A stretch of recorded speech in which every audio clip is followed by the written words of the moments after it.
Единственный, кто тогда поддержал Зviada Gamsakhurdия, был президент Чеченской республики Ичкерия Джохар Дудаев.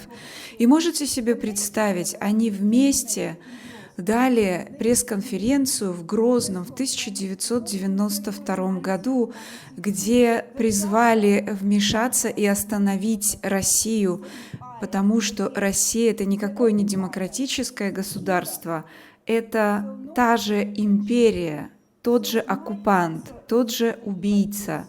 И если бы мы все тогда послушали Зviada Gamsakhurdия и Джохара Дудаева, мы могли бы остановить Россию уже тогда. Я приветствую, дорогие друзья, на нашем канале iNews, Ичкерия News. Мы находимся в Турине, и рядом со мной Олег Маголецкий, основатель форума свободных народов ПУС России. Олег, приветствую тебя. Добрый день, Инна, добрый день гражданам Чеченской Республики Ичкерия и всем зрителям iNews.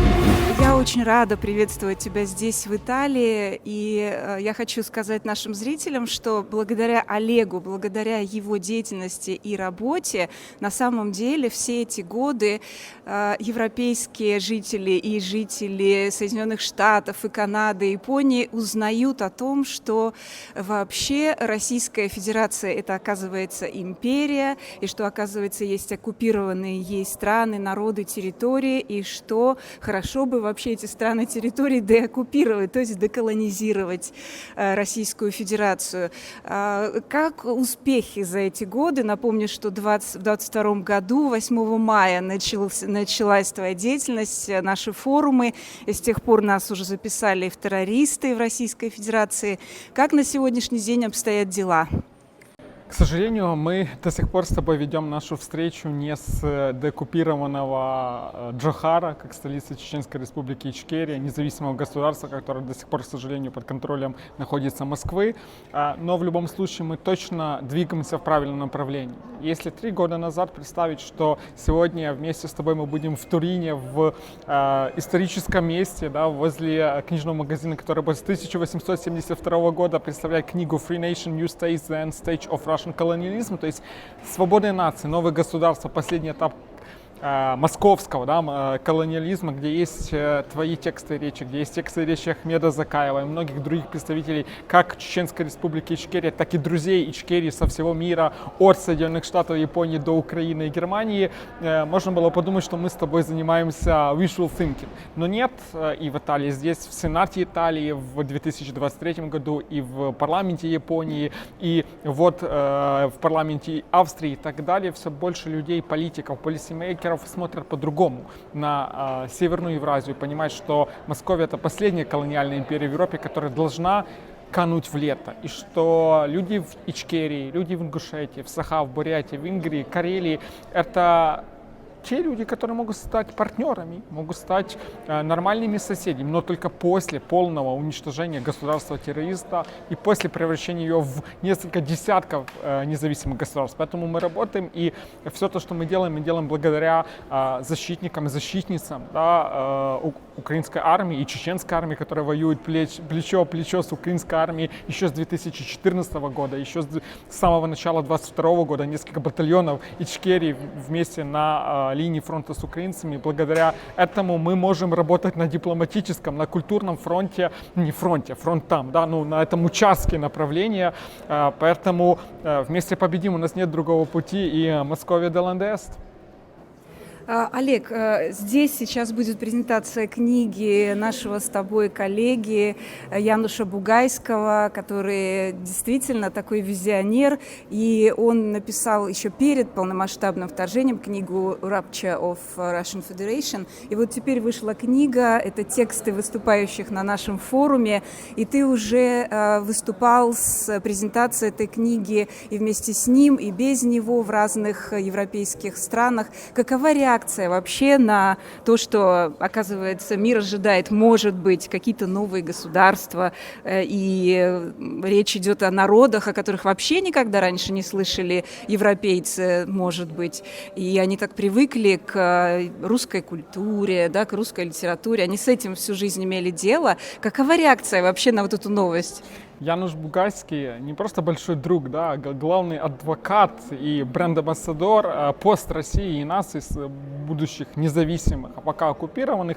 Этот человек, который сделал редактирование этой сборки работ многих людей, здесь более чем 150 статей, и от представителей порабощенных наций, так и от политиков, дипломатов стран Восточной Европы, Центральной Европы, Азии, Америки, Анна Фатыга, Джани Вернетти, Юрай Месик, Хидетоши Иши и многие другие друзья, в том числе Ичкерии, писали эти тексты. Януш сделал с этого продукт, сделал с этого книгу. И вот это очень символично, потому что тот скепсис и то непонимание, которое сейчас мы слышим в отношении, к сожалению, до сих пор Ичкерии, да, по отношению к другим порабощенным нациям, которые не были независимыми, как Ичкерия, но также хотят своей свободы, как Башкортостан, Татарстан, другие. Я услышал это все про Советский Союз, когда они вместе с Зигневым, Бжезинским и другими людьми, которые понимали ситуацию, убеждали администрацию Рейгана, Буша-старшего, что нет, Советский Союз, никакого Советского Союза прекрасного будущего с Горбачевым, Литва, Эстония, Азербайджан, Казахстан, Украина и другие должны стать независимыми. Многие на них смотрели: а где такая Литва? Покажите ее на карте. То есть, несмотря на то, что Соединенные Штаты Америки не признавали оккупацию де юре, фактически они ее признавали. Но Советский Союз развалился, несмотря на все Chicken Kyiv спичи президента Соединенных Штатов, как мы сейчас слышим эти Chicken Post Russia speeches и Chicken Ичкерия спичи, что нет, Москва, ядерное оружие, нам нужен какой-то хороший новый царь или императрица, да, неважно. И Януш на это смотрит уже с высоты возраста и опыта, как, мы это уже проходили, да. Поэтому исторически это детерминировано. Московия, как и все остальные колониальные империи, как португальская, голландская, османская, британская, немецкая, хотят, не хотят, развалиться, распадутся, более того, мы им поможем. Вопрос в другом. У нас нет времени ожидать. И это должно произойти быстрее. Мы должны ускорить этот процесс, и более того, мы должны сделать его максимально конструктивным. Что будет после? Деколонизация, независимость — это не конец, а лишь начало пути. Потому что нужно сделать так, чтобы большинство этих государств стали успешными или как минимум безопасными для своих соседей. Да? Чтобы опять этот московский реваншизм через 10-15 лет не переродился и не начал следующую войну, следующую оккупацию. Поэтому благодарен вам, благодарен всем тем, кто поддерживает это движение, для того, чтобы make Moscow small again. Без этого всем нам не жить счастливо и мирно. В самом центре Турина, столице Пьемонте в Италии, в старейшей библиотеке Люксембург прошла презентация антологии Януша Бугайского «Свободные народы. Новые государства.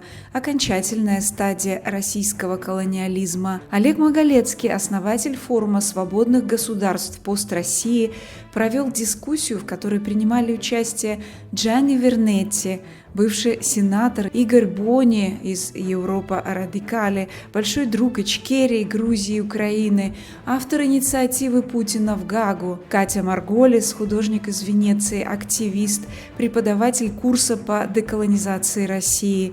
Катя – одна из тех итальянских активистов и журналистов, которые неимоверными усилиями добились отмены концерта Гергиева в Казерте. Эти прекрасные ребята из Европа Радикале, украинская диаспора в Италии, особенно сообщество украинских христиан, Олег Городецкий, остановили спецоперацию Путина, которая была для него очень важна в рамках очеловечивания русской культуры, которая выше войны, выше агрессии, которая культура не виновата. Об этом говорил Джани Вернетти, итальянский политик, который вместе с сенатором Терци организовал в Сенате Рима форум в 2023 году, в день день начала русско-чеченской войны 11 декабря, на котором выступал премьер-министр Чеченской республики Ичкерия Ахмед Закаев. Именно после этого форума в Сенате Рима путинские упыри взбесились и внесли всех в список экстремистов и террористов, пообещав уголовные дела с максимальным сроком. Спасибо, что есть такие итальянские политики, как Джанни Вернетти, как Игорь Бони, Сильвия Манси, как вся команда Европа Радикали. И я в своем выступлении вспомнила об убийстве их коллеги, журналиста радио Радикали Антонио Руссо, который был убит в Грузии в 2000 году спецслужбами Шеварднадзе. Антонио Руссо собрал материал о преступлениях российских военных против чеченских детей во время Второй русско-чеченской войны. Его русские оккупанты не пустили тогда на территорию Чеченской республики. Он поехал в Грузию, собирался опубликовать материалы на радио Радикали и был зверски убит после страшных пыток 16 октября 2000 года. Все видеоматериалы о преступлениях русских в Чечне, а также интервью с матерью Путина были изъяты. Поэтому я, как человек, который родился в Грузии и пережил захват власти криминальным пророссийским режимом Шеварднадзе, обязана рассказывать всему миру, что происходило и происходит в Грузии на самом деле. Что сегодняшняя катастрофа Грузии с русским правительством берет начало именно в путче против Свята Гамсахурдия и установлении криминального режима вора Джабио Селяни и КГБшника Эдуарда Шеварднадзе. Европейцы понятия не имели, что происходило на обратной стороне Луны, пока им в окна улыбалась Луна, фальшивой физиономией Достоевского, Толстого и Пушкина. The dark side of the moon – это то, что было сокрыто, но что происходило на самом деле, пока русские жили своей жизнью. Путин именно поэтому пытался провернуть в Италию спецоперацию Гергиев, чтобы легализовать преступления и снова продать на Запад русскую культуру, как это всегда проворачивало НКВД. Потому очень важно понять жителям Европы, что все, чем жили русские и гордились русские, это был подарок НКВД. Приняли его дедушки, бабушки, родители, принимают и сегодняшние русские, которых Путин избавил от необходимости думать, подарил чувство превосходства и оправдания геноцида украинцев и чеченцев. И такой же подарок от НКВД Путин хотел бы сделать итальянцам. Не думайте ни о чем, живите беззаботной, благополучной жизнью, ходите на выступление Гергиева, а погибать будут те, кто не стоит вашего внимания: чеченцы, грузины, украинцы, а мы, русские, с вами, итальянцами, будем вкушать божественные дары. Об этом говорили Джанни Вернетти, Катя Марголис, Игорь Бони. Говорили о необходимости деколонизации России, о том, что Запад упустил первые шаги того, как демократическая Россия Бориса Ельцина оказалась такой же империей. Олег Маголецкий задал мне вопрос, как сделать так, чтобы после неизбежного демонтажа Российской Федерации не получилось опять так же, как после распада СССР, что Россия опять начала захватывать и собирать территории. Это был очень важный вопрос, и мне было важно ответить на него в перспективе непрерывности.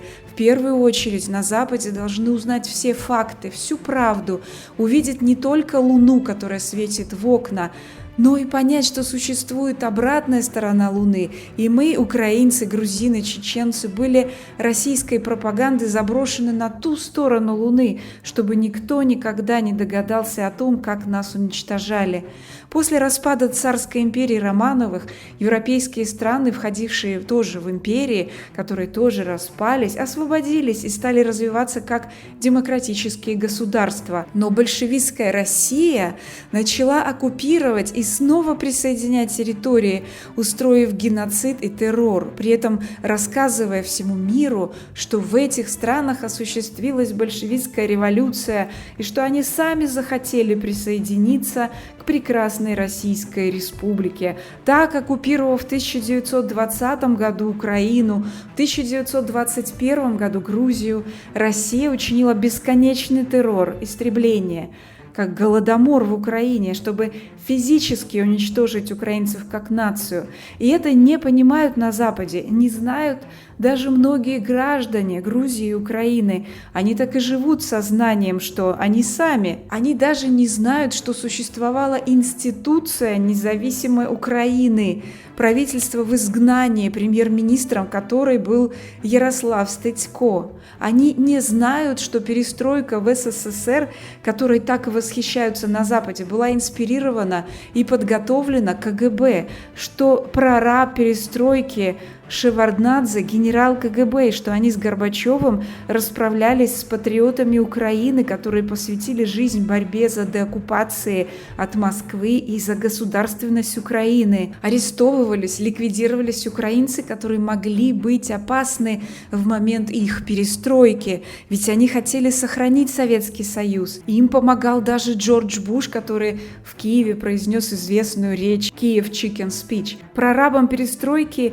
мешали настоящие участники национально-освободительного движения, которые, конечно же, не купили бы перестройку с намерением сохранить империю. В 1986 году КГБ провело операцию «Некро» против Ярослава Стецька.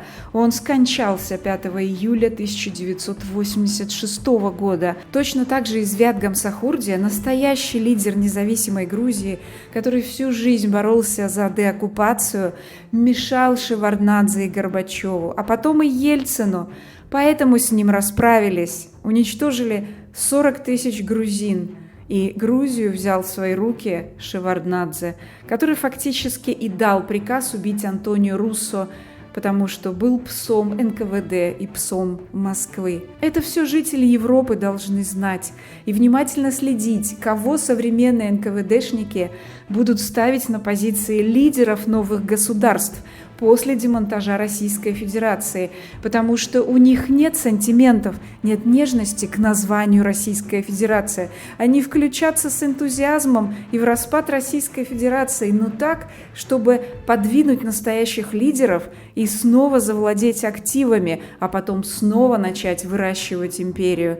А если бы Запад услышал предупреждение Звяда Гамсахурдия и Джохара Дудаева в феврале 1992 года просьбу вмешаться и остановить Россию Ельцина уже, внимание, через месяц после возникновения новой страны Российской Федерации, мы могли бы сохранить миллионы жизней, не было бы войны и оккупации Абхазии, 2 русско-чеченских войн, войны против Украины, не было бы никакого Путина и угрозы уничтожения всего человечества. I want to use this opportunity to thank everyone, the Vice President of the European Parliament, Pina Picerno, our friend from Europa Radicale, because it was a great success a few days ago.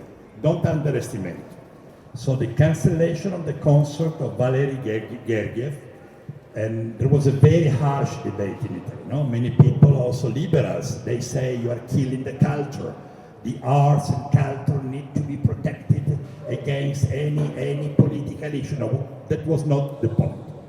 Valery Gergiev was a component, an important tool in the propaganda machine, an important tool of infodemic, of the info war of the Kremlin.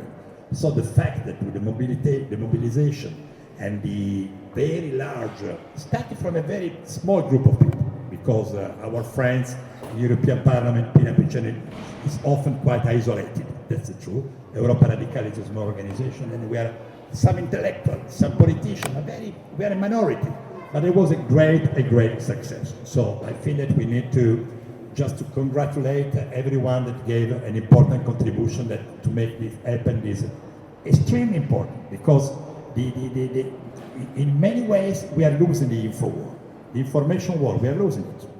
We are losing it on many fronts, and in the case of Ukraine, Italy is one of the countries that suffer more the negative impact of Russian disinformation.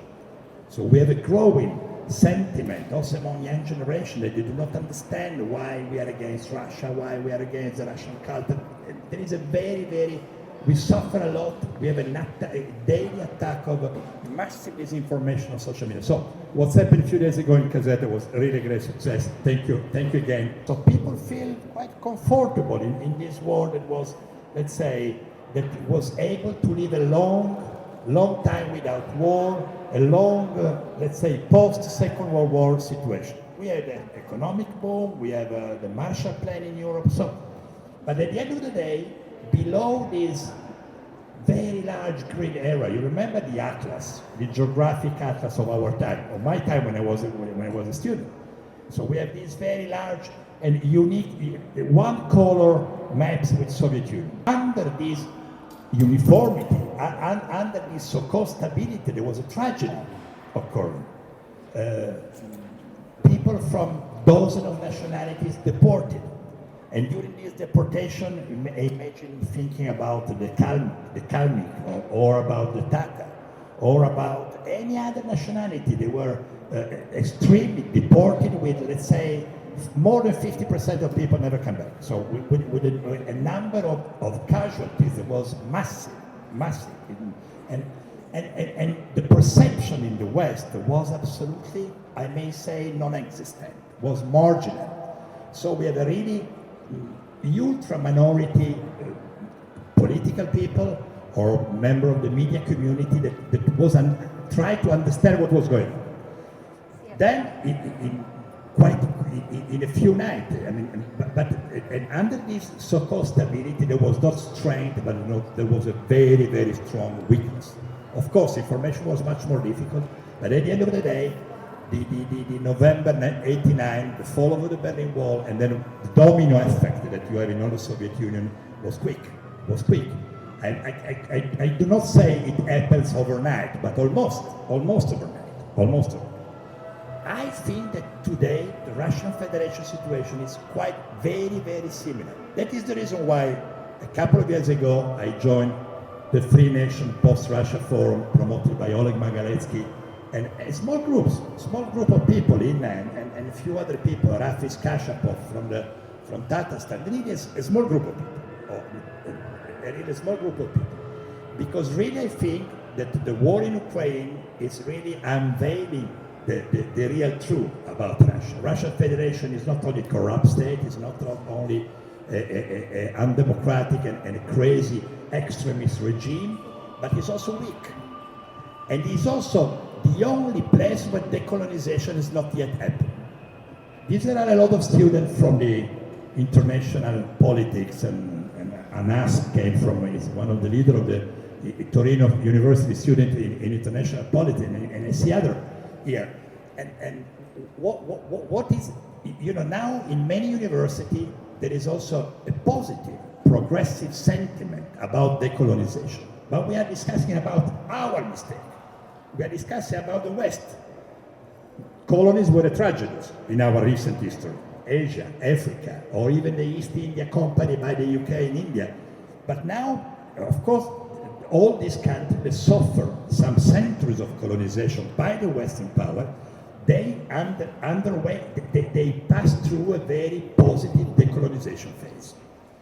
There is only one empire that still never has been decolonized, and that's Russia. And that's it. And if you think about the Soviet Union, Russia and People Republic of China. Yeah. No, okay, and the People Republic of China. Okay, we have some friend of the European Community. But I think in the Russia case is massive. Is extreme as the dimension and the extension of the empire, because going from St. Petersburg to Vladivostok, we're talking about 10,000 kilometers, 11,000 kilometers, is massive as a number of ethnicity and nationality. And also the narrative that you hear many times in the mainstream media never touch this issue. So I think that this initiative, this political initiative of the Free Nation Forum, and this, of course, editorial initiative, I think is really extremely important, because really we need to how do you say, to open the Pandora box. To open the Pandora box, to try to show the reality to the large public that still is totally, in some cases, totally unaware. Thanks a lot, and I hope that this initiative to decolonize Russia and also decolonize PRC, because we also support the independence of Eastern Turkestan, Tibet, Manchuria, Cantonia, and so on, will help to close the Pandora box, because opening the Pandora box is the Russian imperialism, which are spreading and try to occupy more and more nations, like they occupied, unfortunately, Chechen Republic, Ichkeria. My next question will be to Ina. Ina, my question for you is the next. Unfortunately, 35 years ago, when Chechen Republic of Ichkeria became independent, and it never been a part of Russian Federation, it didn't sign any agreement with such called Russian Federation, so it was independent state. When Russia started this first Chechen war against Ichkeria, there weren't any supporting free war. Even in such level, which, for example, Kosovo at the same time have against Serbian imperialists, and then we have this genocide of Chechen people. We have a lot of 100,000 of war crimes which Russian army made in Ichkeria and still made in by their traitor and collaborators, Kadyrov clans and so on. In your opinion, people who know the history, people who have connection, who have Sakartvelo people, Georgian, who also have this tragedy history, and now under their effective control of Moscow, unfortunately, Sakartvelo, we know that collaborants are from such called Georgian Dream ruling their Sakartvelo. How try here to explain people in Italy, in European Union, invest in common, not to repeat this mistake second time when Ichkeria will be occupied, when Oral Kalmykia, Bashkortostan, Tatarstan, Sakha, Buryatia, India will have this window opportunity and chance for becoming independent. How not to repeat these mistakes and support not the captive nation, but the former metropolia like USSR or Moscow Republic or which you called it, but support captive nation. Do you have some advices and thoughts how to explain people in Italy, in European Union to do the right things, not wrong? Thank you very much for this question, very important question. And let me thank one more time Europa Radicale for cancel this performance of Gergi. For me it was also very personal, because my personal story is story about killing of Antonio Russo, journalist of Radio Radicale in Georgia. I'm Ukrainian who was born in Georgia. So this is very, I will explain why I was born in Georgia, because my grandfather was Ukrainian from Vinnytsia, and you know how many atrocities was in this city, in this place, and he was of course patriot of Ukrainian nation, and he was in resistance movement, and after Second World War he was obliged to some hide in Georgia. So another part came from Holodomor. That's why my father was born there in Georgia, and I was born also, and my brother also. I would like to tell Italian people that I'm not pushing even to judge.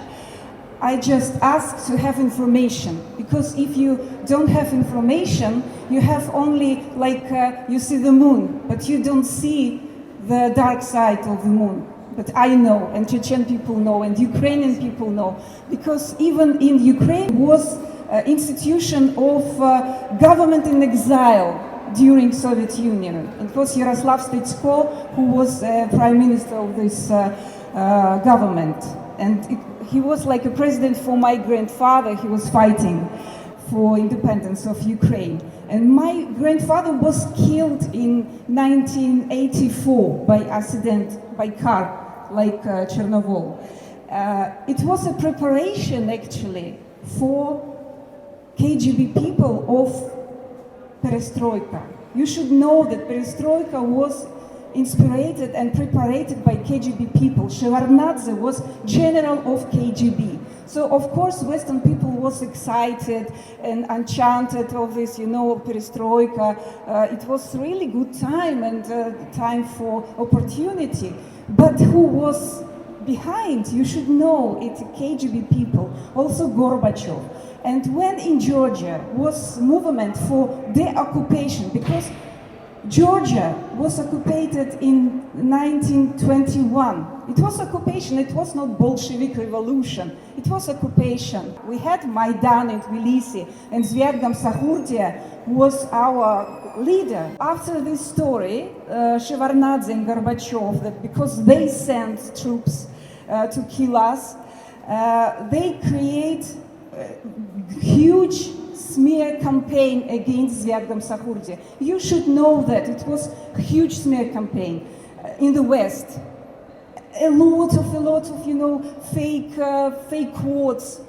Zviad Gamsahurdia never to, because he was dissident. He was really a person who was fighting with KGB, empire, and fighting Communist Party. So he was correct person. When we elected Zviad Gamsahurdia as president, Yeltsin, Boris Yeltsin, the president of so-called democratic Russia, he sent troops and he was behind the coup against Zviad Gamsahurdia. Only one person who just supported Zviad Gamsahurdia was Johar Dudayev, the president of independent state Chechen Republic of Ichkeria.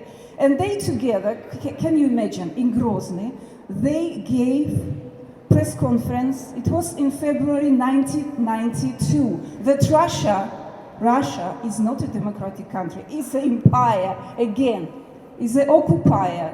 It's a killer. So nobody paid attention. So my answer is maybe like this. So even if we could listen that time, Johar Dudayev and Zviad Gamsahurdia, we could stop Russia that time and never been Georgia in 2008, occupation of Samachablo in Abkhazia, which Gergiev made concert, yes, in Tskhinvali, and never been the Ukrainian war, never and been also Crimea. in Syria. Also in Syria. We could stop Russia, not Putin, Russia. Thank you very much. And now we can't change the past, but we should and try to make better future. And if we not stop them now, they won't stop by themselves. They could be only stop. And if we not stop them now, they will do the same with Estonia, Latvia, Finland, Germany, and so on. And by the way, they also in Russia propaganda narratives, myths, they are remember how to war away in Alps and in Italy, and they want to come here also, not like a tourist. So in Italy they have a dream to have Ruski Mir, because like we can say the Russia territory is where the Russia troops stay on the ground. Thank you, Ina, very much. We have probably some questions for you later. And my next question for you, Katerina, Katya. I think that your texts and your speeches in Free Nation Post Russia Forum events and in the anthology is very important, because you represent not the captive nation, but you represent their metropolia and whole former metropolia. So you know how people think in Moscow, this imperialistic mindset, mankind, and how do you think, what could, I want to ask the question about future, about their foresight, what could be their algorithm, what could be the roadmap to make former metropolitan state, which will also should exist, in Moscow, it is Sadovaya Kolso region, how to make this former metropolitan new state could have different names. Moscow Republic, Federation Zalesia, Ruskaya Republic or something like that. We don't know how it will be. But how make this future next state normal? Like, for example, we have Turkey after Ottoman Republic, or Austria after Austro-Hungarian Empire. Of course, Austro-Hungarian Empire wasn't empire, it wasn't colonial empire, it was much more federation than Russia Federation now, but it also, Vienna was an imperial city for 500 years, like Istanbul was, like Moscow now. So how could we make this former metropolitan normal European state? How do you think, what should be done for de-imperialization of Moscow? I think yes, and I also want to start, thank you for that question. I also want to start to thank everyone who participated in the Gergiev case, because it's very important. It's a kind of primarily example case where a lot of things became visible. And as an artist, my work is to see and to make things visible. And as soon as I see them, I'm trying to make them visible to the others.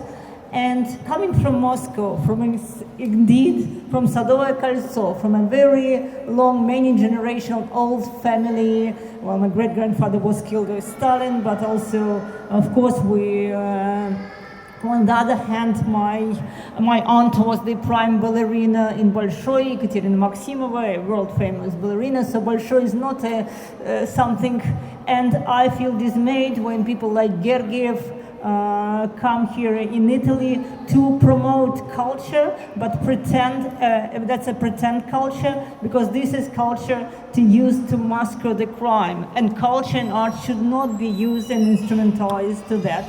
And that's not a secondary issue. The culture is the first issue.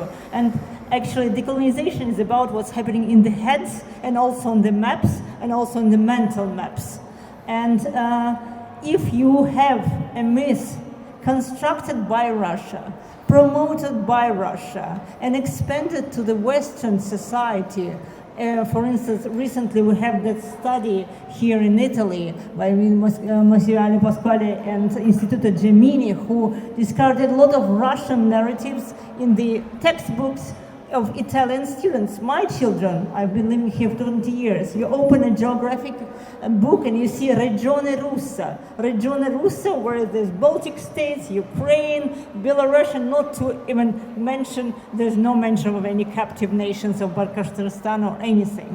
So this is about knowledge and epistemology, what's the structure of knowledge, is the main thing. And if something is not seen and is not named, it can't be seen. And it's a privilege not to see. A representative of a captive nation like Ina just told us, it doesn't have this privilege not to see and not to experience that, because children, their great-grandfathers were deported. They were denied their cultural identity. They were denied their languages, etc.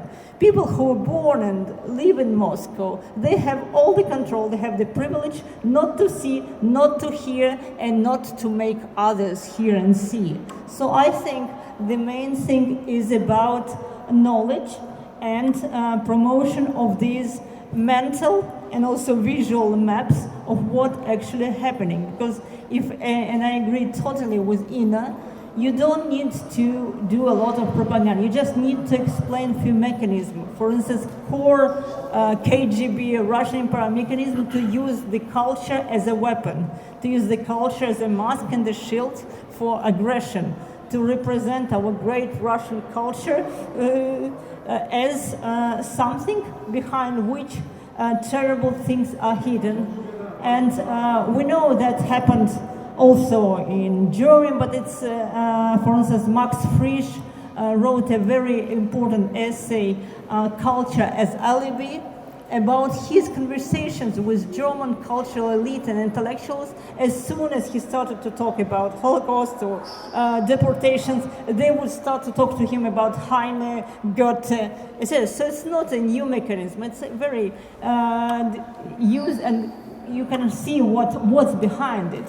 So I think that to change something, you need really to grow conscience, and you need to teach. And that's why we organized an online decolonization course with my colleagues, because nobody likes the sound of our own voice. We'll hear our recording and we'll say we have squeaky, unpleasant voices. Because what's happening in our head, the resonance physical of our voice is different from what we hear from outside. And that's why none of us like the sound of our own voice. And Russians, of course, and Russian elite and Russian intellectuals and Russian intelligentsia, we don't like it. It's unpleasant to discover something about oneself.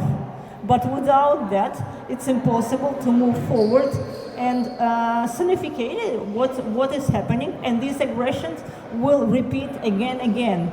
So another important thing that Russian aggression in Ukraine is not just a casualty, it's not something casual, it's a pattern. It's a pattern, and it will repeat unless we decolonize the consciousness, and that's, I don't say education is everything, but information, also the one needs to look for information. For instance, if not for Gergiev, nobody would even question, he's a musician. He's not a musician, he's a state power man, and he's hiding behind being a musician. And of course, this KGB propaganda, and now Russian propaganda, and we know Putin is a KGB person, so all the patterns, mechanisms work the same way.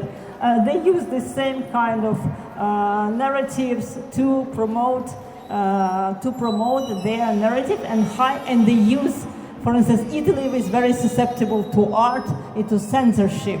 So they would push forward this, oh, you're censoring the art, completely ignoring all the other part. That's the crimes. So they're using the culture as a shield, and they would work with the local audience, trying to play on local specific things, and I see it a lot in Italy. In England will be something different. In the United States they will be even different. They will be well trained, and 100 years of KGB is a good school. So so I think we need to decolonize the conscience, see the real map, not the geographical map, the cultural map, and we should not cover it with big letters Russia. So under that letters, a lot of voices are silenced. Big Russia, big problem. Small Russia, small problem. No Russia, some problem, but we could grab a beer or wine, so it's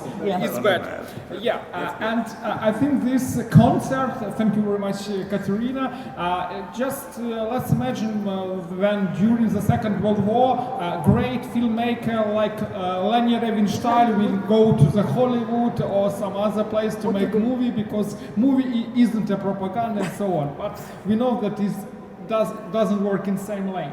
So I hope that this book also will try to help to make more understandable what Russia really is and what Russia really isn't. They try to sell it for whole world. By the way, dear guests who didn't have this book yet, it's for free. After we'll finish, you could take this anthology. We're very thankful for our publisher in United Kingdom. They make this for real, for not any price. And Igor, the next question for you.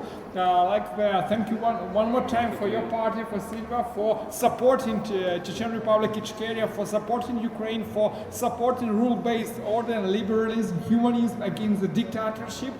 I'm very glad to be here with you today, friends of democracy and freedom. Our paths have often crossed in the common battle against Russian colonial imperialism, represented today by Vladimir Putin's criminal regime, which is devasting Ukraine with the aim of destroying freedom and the rule of law in Europe and in all our democracy. Today, almost everyone has discovered who Vladimir Putin is. We radicals have been saying this for over 25 years. Since Putin came to power, it has been clear who he was, what he wanted, and what he could to achieve it. In 1999, his first act was to reopen a war front with Chechnya. Said this. He literally destroyed, razed the country, decimated the population in a cruel and criminal war. At that time, we supported the peace plan proposed by the legitimate Chechen government led by Mashkadov, which called for a United Nations-controlled administration.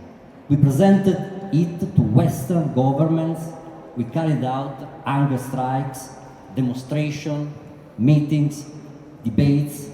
Unfortunately, the world looked the other way. Putin was considered an element of stability. After Chechnya, it was Georgia's turn. This is Putin's stability. then Crimea in 2014. This is Putin's stability. Then Donbass. This is Putin's stability.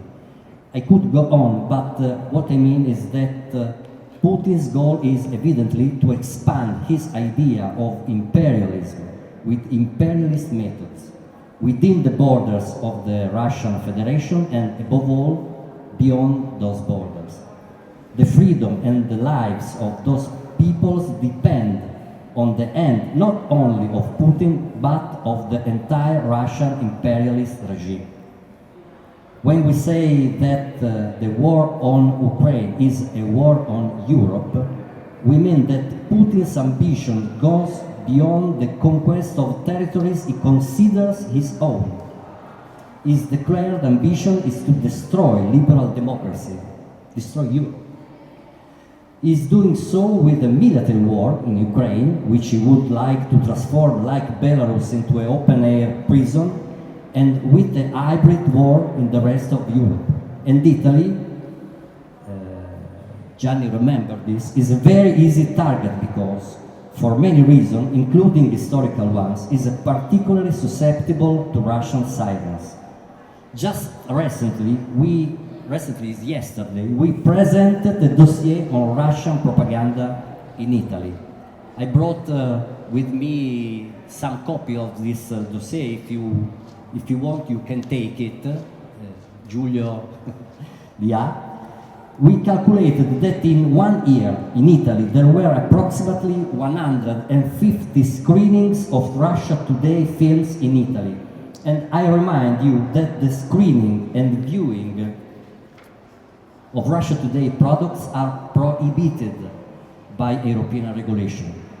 Furthermore, campaigns featuring large posters celebrating friendship with Russia are still present in major Italian cities, in Rome, like in Milan and Bologna. Last but not least, there was the case of Gergiev concert, which was supposed to be held as part of a publicity-funded event.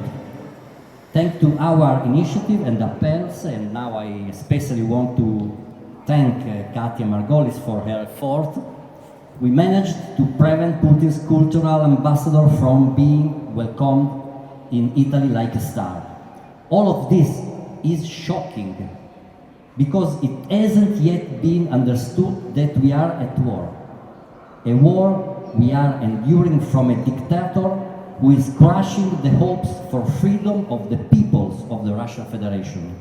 A dictator who wants to extend this dominion to the countries in his so-called sphere of influence.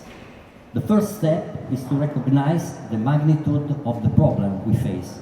Only then can we hope to win. To win, the institution's response must be much stronger if we are to ensure a future of peace and freedom for our continent. We propose a no-fly zone in Ukraine, in the sky of Ukraine, for example. For all the people suppressed by the Russian regime, for all the fragile European democracies, we, freedom fighters, non-violent guerrillas, will not give up and will continue to support the Ukrainian resistance, the Georgian people, and those citizens and dissidents in Russia who challenge the Kremlin's criminal regime. Siamo atterrati in un aeroporto della Polonia.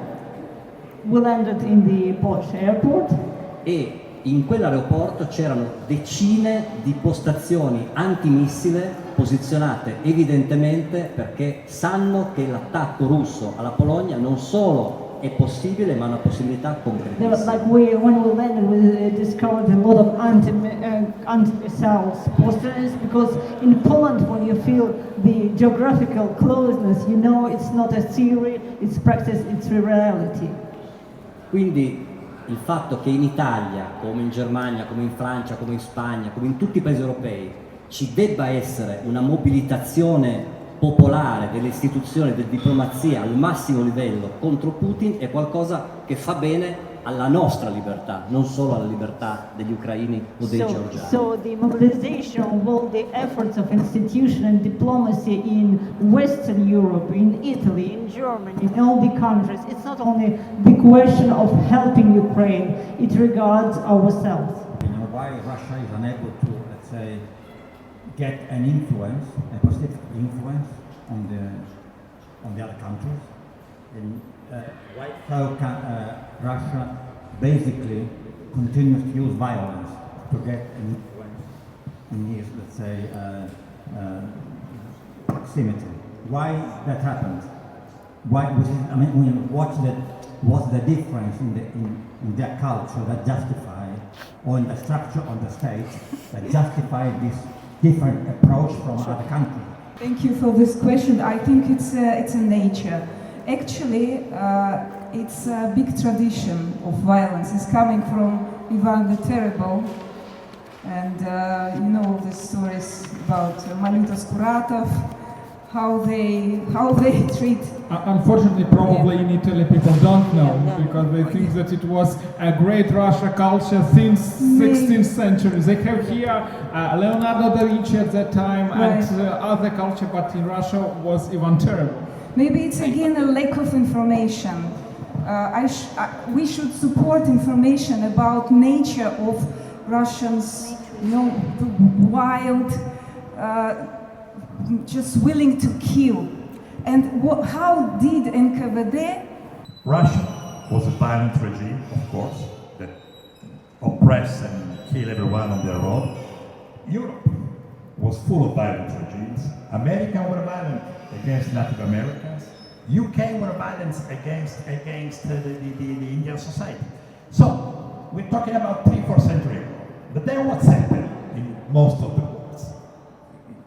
Decolonization allows people that were colonized in Africa and Asia to be free.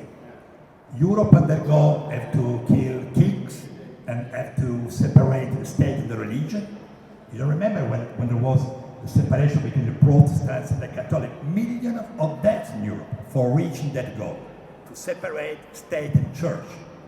So all the other societies, they undergo under a strong self-criticism and a strong evolution. What's happened to Russia? They moved from the Tsarist approach, extreme regime, like any autocracy, like any extreme regime, is violent for its nature. Violence is a fundamental component of autocracies, of regimes. Right, left wing, right wing, there's no difference. Communism, Nazism, fascism, it is in nature.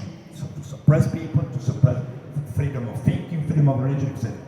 So what's happening during the rest of the war was moving forwards, even dramatically, like the French Revolution, like the Lutheran schism, when Protestant and Catholics separated.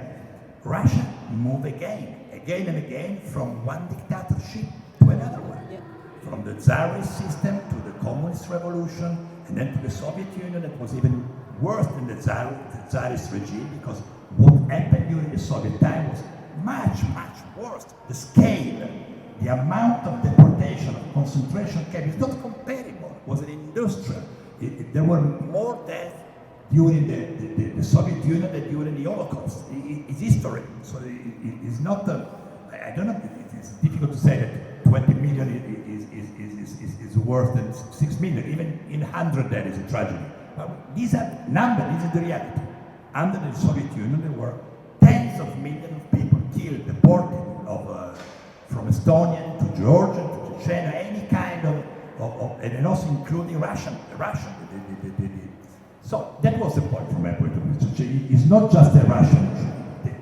Russia today has never undergo to a self-criticism, to a self-evolution, to a democratic transition, to a democratic process. I don't feel that this is impossible.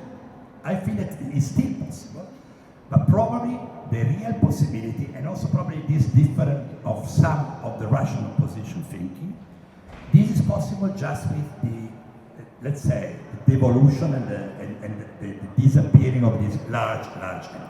I think it's impossible with such a system to control such a huge area with so many nationalities, with so many ethnicities, with so many tragedies in the past. So I think we have, in any case, in any ways, also agree with what you said. Also, Ukraine for us is not just an issue of Ukraine, but an issue of freedom and democracy in Europe.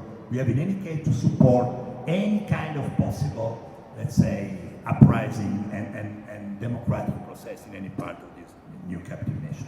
If people are repeatedly brought up in violence and humiliation, they would reproduce this model, and the only model they can choose is just to change place with the oppressors. So that's very well known colonial dynamics, where the oppressed they don't have another model, but not a democratic model, but just want to take the place and beat like an army or beat the people who beat them, and that's a very deeply culturally engraved thing. And another thing is, again, a culture of self-criticism that's absent, and that should start with intellectuals, with opposition, with dissidents. But unfortunately, Russian, even dissidents in the Soviet Union and Russia, they create kind of iconostatic, heroic figures that one should pray and never analyze critically why the pattern repeats. And the pattern will repeat unless some intellectuals, and there will be a mass, a critical mass of these people, manage to produce a narrative that would include self-inspection and self-criticism. Without it, we will not move forward, and this circle of violence, mental violence, physical violence, and normalizational violence will repeat within Russia and will expand and present the danger to the whole civilized world and world order. And these very days, when you cancel in Caserta this concert, Putin signed the law dedicated to Russian passport for citizens of South Ossetia and Abkhazia. So it means these parts will be part of Russian Federation. So just all you should know about how Russian Federation now is growing like empire, and it will never stop. But we will stop them, because we don't have other choice, and free nation and humanism and liberalism will win, because we don't have other choice. Let's hope we'll win before the second Pearl Harbor and not after the second Pearl Harbor, and we will win and defeat them in Ukraine and not in Estonia or Germany or some other country. And let's work with it to making Moscovia small again together. And we have more answers and more ideas in this anthology. They are free to take, and let's spread that ideas and things. And thank you, everybody. See you in the next public events of Free Nation Post-Russia Forum platform. We'll have it in September in the Parliament of Sweden, probably in Stockholm. So thank you, and let's win this war from dictatorship access. Thank you, everybody. Bye.